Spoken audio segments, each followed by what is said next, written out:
Happy New Year, guys. My name is Mutu Adeshoko, and we back live on AfricaUnitytv with KingIdris. Yes, my people. It's your boy KingIdris, and I'm here with my brother Mutu Adeshoko. He will be interviewing. I will be asking a lot of questions around the world and in Africa about everything. Thank you, my people. Happy New Year. Thank you, and thank you for the new subscribers too. We appreciate you guys. Okay, thank you, guys.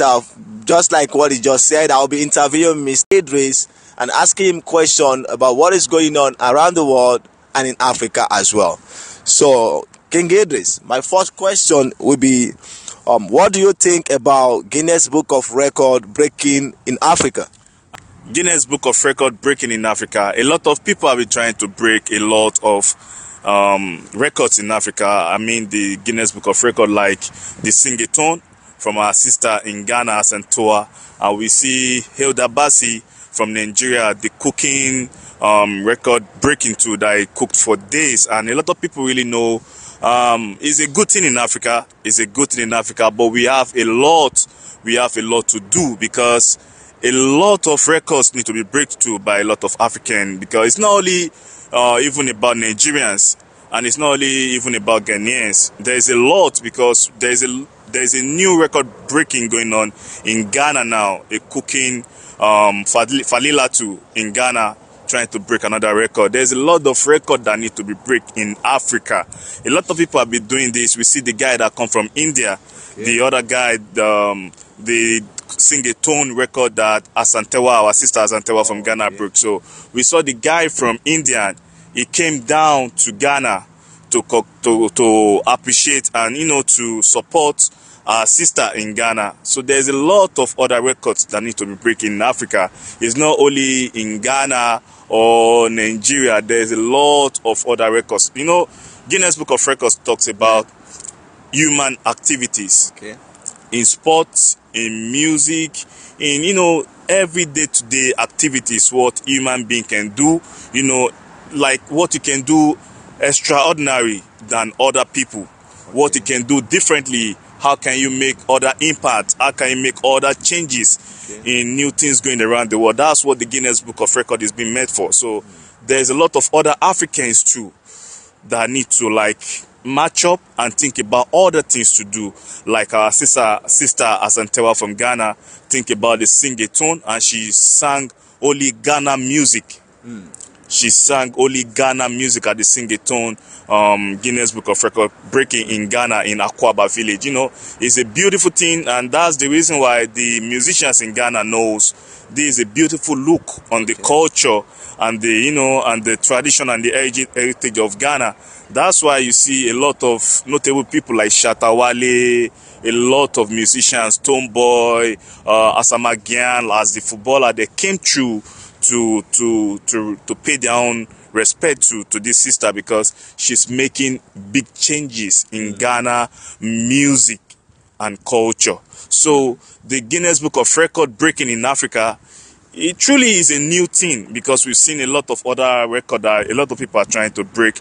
We've seen even in Nigeria, around long time ago, like 2008, 2009, we see Kafi dance for days, dance for days, and it was back on by Kenny's music at the time. It was a big thing in Nigeria, but African children, we're coming up and we're coming of age now. Things are changing in Africa. We're writing our own history, we're writing our own narratives. We can see the celebrity fight in Nigeria. It's part of records too. Exactly. They're trying to make things happen, get us engaged, because Africa have the most population of youths around the world. So there is a lot of other records that need to be break. A lot of other African kids in other African countries need to look into this. There's a lot. If you know how to swim, you can break some records there. If you know how to produce beats, music, just name it, my brother. There is a lot to be done around the world, and it's a beautiful look that Africa, we're getting ourselves and we're matching up to the standard that the world wants to sell us to be. Is a good look. So the record breaking for me, the Guinness Book of Record breaking, even though it's dance-a-thon, cooking competition, football, whatsoever, is a beautiful look. It's a beautiful look on the home ground in Africa for me. Wow, you guys just said. So we're going to move to the next question, which is What do you think can bring unification between Ghana and Nigeria? You're talking about unification as the whole country, or in the music scene, or you mean the you're generally talking about the country Nigeria and Ghana? I think generally I'm asking about Nigeria and Ghana. Okay, so my brother, is something very, very interesting. The two beautiful countries of Ghana and Nigeria had a lot of relationships back from days, even before the amalgamation of Nigeria, because the train Shana that go through West Africa started from Ghana, and from there they started distributing it to other African countries in terms of border and locations. So Ghana have been hubs to a lot of Nigerians in terms of businesses and, you know, a lot. And on my own side, I would say Nigeria and Ghana, they're brother and sisters. And I think we need to work together more. We've worked together before, like the Ghana-Nigeria Nations Cup was being hosted in Lagos and in Accra, Nigeria in year 2000. It was a beautiful look. But we can see everything that is going on the music scene, them trying to ban Nigerian music, and a lot of issues of Nigerians living in Ghana comes up, a lot of controversial issue, a lot of misunderstanding. You know, we want African people and we're from West Africa, and even some Nigerians that said they're from Central Accra today, claiming Ghanaian today, they say they're from Ghana today, they're Ghanaian. Most of them come from Nigeria. Most of them can even still trace their heritage back to the Ile-Ife in Yoruba land. So the unity between Ghana and Nigeria is something very, very powerful. And we can take it back to when we have the Biafra war in Nigeria. Yes. Between the Igbo people, Ojukwu, and the Nigerian leader at the time, President Gowon, okay. At the time. Yeah. Obasanjo was the military leader that he was the one that brought Major General Effiong of Biafra back to Nigeria, you know, to deliver the Biafra to the Nigerian president at the time, and Biafra ceases to exist. Okay. Before they find the resolution of the war at the time, Gowon and Colonel Ojukwu go to Aburi Convention in Ghana. Okay. When they went for the Aburi Convention in Ghana, the mountains, it was for unification, it was for resolution, you know, for the upcoming war at the time, the Biafran War. And this came with a lot of developmental meeting, like they have a lot of meetings between themselves. We saw them eating cakes together, and this Ghana, Major General Ankara of Ghana was the one that invited them to Ghana. So Ghana have been playing lead role as the big brother in Africa, because they're the first country in Africa to have independence in 1957. They're the first country in Africa to go for pageant shows around the world. They're the first African country to fly around the world in showing the culture and representing people mostly from West Africa. Yes. So Ghana had a lot of roles to play in Nigerian unification itself. So Nigeria and Ghana unity is a must, because as a Nigerian, if I'm traveling today from Nigeria and I'm going to other African country for businesses, you think I'm going to stop in Togo? No, they don't speak my language. I'm not going to stop in Benin Republic, even though they're very closer to us, because you have to go from Benin to Togo, then from Togo to Ghana, from Ghana to Cote d'Ivoire and Burkina Faso, you know. Exactly. So 5 countries in Africa speak English: Sierra Leone, Ghana, Nigeria, and Seychelles. So the 5 countries that speak English in Africa, Ghana is part of them. And most of the other colonies in Africa, they speak French. Okay. So we have a lot of similarities, and we have a lot of cultural background with Ghana, and our pidgin English is almost the same. And a lot of teachers in early days came from Ghana to teach. Like my first English teacher is a Ghanaian, Mr. Nasiri from Kumasi. Wow. You know, it was beautiful at the time. Even in a lot of our tertiary institutions, in our universities, a lot of Ghana teachers teach a lot of Nigerians. So that's why you see Nigerians now, we now moving to Ghana universities in large numbers, because we know we have similar culture, we have similar understanding. There is a lot of differences though, but we still have a lot of similarities and understanding. And you know, British colonized Nigeria, they colonized Ghana. Yes, exactly. We've been together, doing business together from a long time. So it's even beyond what we see now. And I know if the unification of Ghana and Nigeria is prompt, there'll be a lot of, you know, advantages from there. Like Ghana meet Nigeria, there's a lot that will be gained from there. A lot of money, a lot of achievement and innovation to be made in Africa and around the world. So it's a beautiful look. It should be a must. Ghana and Nigeria unification is a must, and I hope a lot of us will do a good job not to like put us down like this, put them down syndromes, and you know, the issues around Nigeria and Ghana, a lot of misunderstanding, and I hope for the best around Africa and for African children, and I wish we work together between the two countries. So I hope the unification is a must. Thank you. And the third question is, what do you think of Ghana, Cameroon, and South Africa trying to ban Nigerian music? They're just trying to like work on their own entertainment industry in their own country. Let's say if Cameroon say ban Nigerian music, we don't want to hear Nigerian music in our country. It's something different to a Ghanaian saying we want 100% Ghana music to be playing in Ghana. And it's different to the South Africans saying Nigerians now, they control our music from Nigeria to South Africa. They control Amapiano. We can see the involvement and, you know, the new revolution of the Nigerian youth in the African music scene, like in the Afrobeat music scene. Yeah. We control that. Nigerian control Afrobeat music scene. They control Amapiano. They control, I'm not going to say they control the rap game in Africa, but once you control the two danceable form in terms of African music, Amapiano and Afrobeat music, if you can control the two, it means you control the whole music in Africa. So I understand the people in Africa speaking up, the people in Cameroon, the people in Ghana, the people in South Africa speaking up about their music in their country, because it's not something nice to see other musicians in other country topping chart in your own country. Let's say the first 100 music in your country, 60 is from Nigeria. Wow. In your country, the first 100 music in your country, 60 is from Nigeria. So it means the first top 10 music in your country, the whole 10 will be from Nigerians. So that's the reason why a lot of people, they're trying to speak up their mind. Like we put out music too.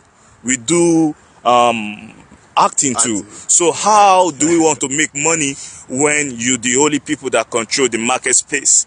How do we want to make money? And for them to come out to Nigerian like that is understandable. And the Nigerian people, they're a powerful force on the home ground in Africa that nobody can push them away.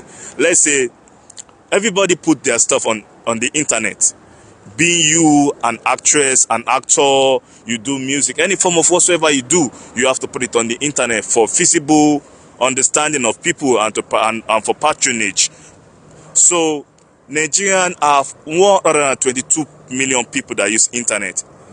Cameroon have just 3 million people that use internet. Ghana have 34 million people that use internet. And South Africa have 89 people that use internet, million people that use internet. Wow. So you're not going to tell me nobody had the population like the Nigerians, 122 million. That's a lot. That's a lot. So it means other African country, you coming from Angola, you're an entertainer from Angola, from Zimbabwe, from Malawi, from Eritrea, from Equatorial Guinea, anywhere you come from, it means majority of the people that will be checking your content will be the Nigerians. Wow. So if you don't speak English, they're not going to understand what you're posting. And most of the people in these countries, they don't speak English. They speak, even in Ghana, they speak in their dialects more, in the Twi language. And the only people that will check this out will be the Nigerians. So if they like your content, it's a good thing for you. If they don't like your content, it means the other face for you. So there is no how it will be more of Nigerians breaking into spaces. Their music will be going everywhere. And you know, they have the populations, and anywhere they go to, they're not shy to talk about their cultural heritage. They're not shy to put their music out. They even pay DJs. Nigerians pay DJs to play their music in the club. So full promotion from anywhere they go to, in kind of people they interact with day to day. They share their cultural heritage with them. They always stand proud as the Nigerians anywhere they go to. So that really helped their craft. It helped a lot of things they're doing to move forward in Africa. So that's the reason why they control other music in other space in Africa. So there's nothing the South African people can do about it. Wow. The only thing they will do is to align with the Nigerians for them to feature them in their own music, like Davido is doing, featuring, you know, Unavailable. He had the South Africa on the music. So you have to feature them because they found that sound of music from there. But to control, Nigeria will always control a lot of creativity in Africa. That's the way it's going to be for a long time because of the population. Yes, thank you, my brother. To shed more light, like Nigeria featuring Shatta Wale, the guy from Ghana, the musician. King Perry, Runtown, the feature Shatta Wale on the new sound. People should check that out. Shatta Wale, Freedom. Shatta, Freedom. So he's a big artist in Africa. He had a song with Beyonce. He's been there. He's the dancehall king in Ghana and Stonebwoy. So it's a lot. There's a lot that should be done between Nigeria and Ghana because it will bring a lot of money, a lot of exposure to the African music scene because we have enormous population. Ghana have 38 million people. Nigeria have over 200 million people. So it's a lot that need to be done in Africa. So that's the reason why. So we're gonna go back to number 4 question, which is, what do you think of the new emergence of military coup taking place in Africa? The new emergence of military coup in Africa, and the reason why is the new wave now in Africa is for the French colonized country. They're trying to fight for their own freedom. So the French colony like Niger, Chad, Burkina Faso, a lot of them, they're trying to fight for their own freedom. We did the same. I mean, Nigerians, we fight for our own freedom too. Nigerians have the series of coup too back in the days. Like, let's just say the English-speaking country have their own series of coup too back in the days in 1960, 1966. We've seen the coup in Nigeria from Muritala to Aguiyi-Ironsi, a lot of assassination. Even it happened in Ghana, Kwame Nkrumah. It happened in a lot of other African countries too. So this have been going on for a while, but now is the new era for the French colonies. They're trying to break away because they see what Nigeria did, they see what Ghana did, they see what Kenya did, they see what Sierra Leone did. There's a lot of series of coup. So coup is something that has been happening in the military space in Africa for a while. So before democracy in Africa, it was the military stage, the military era, where a lot of African countries see a lot of changes and a lot of coup that happen in the home ground in Africa. But now is the time for the French colony to have their own freedom from France and from other countries to just have their own say in their own country. Let me give you an example. Uranium is being taken from this province and no money is being given to them back. Peanuts. They took a lot of crude oil, no money is being given to them back. A lot of gold, diamond, and they still used their people for cheap labor. And the only thing they do to them is just like take them to France, give them visa fee so they can travel. Like us in the English-speaking countries, we have to go and apply for visa. We have to do this, do that. They don't go through the same process over there. They have the chance to get this visa and travel anytime they want to. But that is not helping the situation because at the end of the day, once they get to Europe, France, England, anywhere they go in Europe, they go back to, they don't even see them as human beings. They go back to cheap labor and they use them to build their own nation. Because most of the African children, my brother, you're in Africa and you're learning how to be a slave to somebody else. I'm sorry to say that, because our schooling system is just for us to be a banker, for us to go sit down in these places, be indoor, be respectful, be yes ma'am, yes sir to everybody. And they have these kids in Europe that they're teaching and training how to be able to manage the wealth in Africa, how to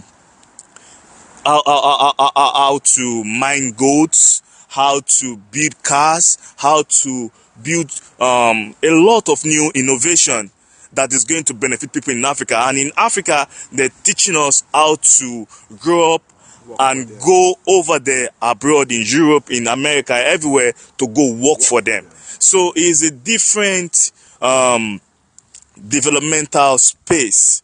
So that is why a lot of African people that go abroad, no matter the schooling level, your certificate, what you have really achieved in life, you go back there, you go to start from the square one. You're starting all over again.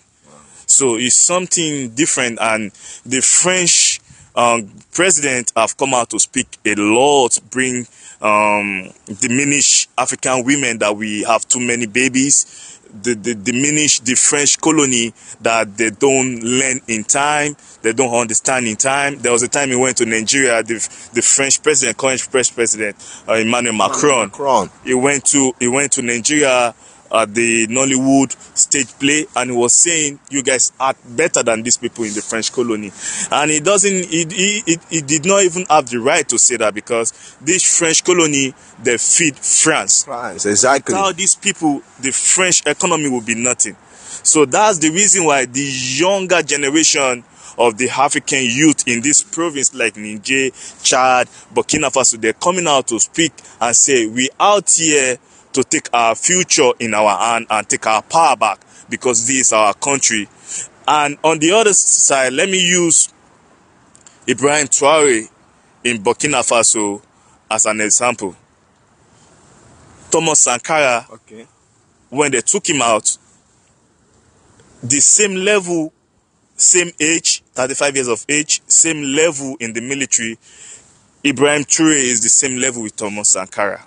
So when he came into power, he put in all the ideology of the past leader, Thomas Sankara. So they call him, they say, is the new Thomas Sankara of their time in Burkina Faso. What is the reason of this? The reason of this is because this brother wants the best. This brother wants the best for his people. He wants the best for the people of Burkina Faso. So that's the reason why he came out to fight for these people, to put their power in their own hands back, not in the hands of French. And we can see what he's doing, the partnership he's trying to make with the German president is because they want the power to go away from France so they can benefit more. Because Africa need help no matter what. We still need somebody over there in Europe to assist in a way, because the French colony, the 16 countries that French control, they're not up to the standard of the English section of Africa, what Nigerian have achieved, or Ghana, or Kenya, the kind of level they are today. The French colony are not on the same level. So that's the reason why the coup is coming up, and the youth of Africa are taking their future back for the future purposes of all African children on the home ground of Africa and international community. So thank you. Number 5 question is Ghana and Nigeria market brawl. What do you think of it? Okay, the Ghana and Nigeria market brawl is not something new, but the Nigerians should be the people to respect their host country of the day, because in Ghana have a lot of section and they have a lot of law, my brother. Even in Ghana, in Ghana, a woman have more power than men in Ghana, and that can never happen in Nigeria. So they respect women in high places in Ghana. I'm talking about big time. They respect women a lot in Ghana. So Ghana are different law, even though we have a lot of similarities. That it's very easy for us to understand ourselves, even though we have a lot of similarities. Ghana have a lot of different law that is not the same with Nigeria. Even though British colonized us, they still have other law that is very different to Nigerian law. So in the market space, there's some goods and services that the Nigerians can never get into. And you know our Igbo brothers and sisters now, they want to make money, they will look for a way out. So they want to get into. There's some stuff that they can't sell. Some retail business that they can do in the market space that is only meant for the Ghanaians. Wow. But now the Nigerians, they are selling it, they are getting into it. So that's why the Ghanaians, they're saying, you come into this country to meet us, we welcome you. Why can't you respect the law of the day in our nation? How do you want our people to make money? How do you want our people to make a livelihood in this country? And Ghana is a little bit expensive, my brother. Wow. I'm telling you, you'll be surprised. Ghana is very, very expensive because they deal in dollar. Most of the bargains in Ghana in terms of business, you want to get house, some landlords will tell you they rent in dollar. Some hotel you go to, you can spend dollar freely in Ghana. So Ghana is very, very expensive, and the livelihood of a Ghanaian is different to the hustle in Nigeria. So the Nigerians, they feel the Nigerians, they're making things more harder to them. For them in their own country, they're making things more expensive in the market space. And like the Nigerians are taking advantage of their own quietness. You know, the Ghanaian people, they're very easygoing, they're quiet. You truly them, they get their gra-gra, they do, but they're a little bit quiet, not like the Nigerians. Because a Ghana man will represent his country, is going to talk about his country, will glorify the glory of his country. But a Nigerian man will glorify himself. And criticize his country. His country. Yeah, he's going to talk about himself and criticize his own country. But a Ghanaian will celebrate his country. You know, that's the way it is between the Nigerians and the Ghanaians. So there is no how with this kind of energy, there will be issues in the market space. So that's why the Ghanaians be like, no, this is not what we're looking for. We don't want this. You can't just come from Nigeria and you come and do this, and you come and say this, and you come and... You have to respect the law of the land. And if they will talk, the Nigerian people will be like, oh, little Ghana, small Ghana, Ghana there, Ghana, small Ghana. No place is small. That's an entity, that's a nation. Even though your country is big with the enormous population and there's nothing to show for it. No light, no good roads, no adequate job employment. There's a lot of issues. That's why a lot of people are running down to Ghana. And do you know Ghana city is more powerful than Naira now in the West African market space? I'm telling you, my brother, it's more powerful. Yes. So that's why a lot of people are running down to Ghana for business. Because if they take the same money back, a little bit is a lot of money in Nigeria. So this is the reason why in the market space, a lot of Ghanaians will always go for the Nigerians, because most of our brothers and sisters, they are not doing the needful thing in Ghana in the market space. They do not respect the law of the day in Ghana. So that's the reason why a lot of issues are coming up in the market space. And I think they should remember that there's this saying that says, when you are in Rome, you behave like a Roman. Because you have to respect the law. You have to behave like the Ghanaians. You're in Nigeria. You're a Nigerian. But you are in Ghana. You have to respect and behave like the Ghanaian. So let's move down to the sixth question, which is, what do you think of Ghana, Sierra Leone, Uganda wanting African Americans to come back home? We can start from the Yearofreturn in 2019, that I would say is a brilliant president in Africa, Akufo-Addo. Truly, a lot of people have their own understanding about him, even about some African leaders. But I would say President Akufo-Addo of Ghana is a great leader. Is a great leader because initiative in 2019 of the Year of Return from the Ghana president really help the continent of Africa. It's not only Ghana. It helped the continent of Africa, because now a lot of other people that come to Ghana for Detire, for Afroshella, for Afro Nation, all the big carnivals, all the big parties in Ghana, they can see the beauty in Africa. And now they're trying to extend it to like other countries in Africa, like Nigeria, like Sierra Leone, like Kenya, like Uganda, Angola, of other beautiful places in Africa that they need to see. Because the African America are the only people in the world that call themselves FBA, the Foundational Black Americans. They have different understanding about the world, because we are in America now, we are in New York. We know the educational system. There's a lot that have been blocked off about Africa. These people don't know nothing about Africa. They do not know, even they don't have enough understanding about their heritage. So now is the time that a lot of people want to go back home, search for their ancestral origin, try to look for the new things about Africa, and truly they love our music, they love our food, the way we dress, all the energy, all the good positivity energy that is going on the home ground in Africa. And the reason why other presidents, like the president of Kenya, president of Uganda, say they should come back home, and the president of Sierra Leone said they should come back home. There's a YouTuber, search for Uhuru, that have been doing the great work, bringing people down to Sierra Leone. And there's some other people too that will be bringing people down to Ghana. People know about the Year of Return. It's a good look. We don't need to go to Mexico. We don't need to go to Cancun.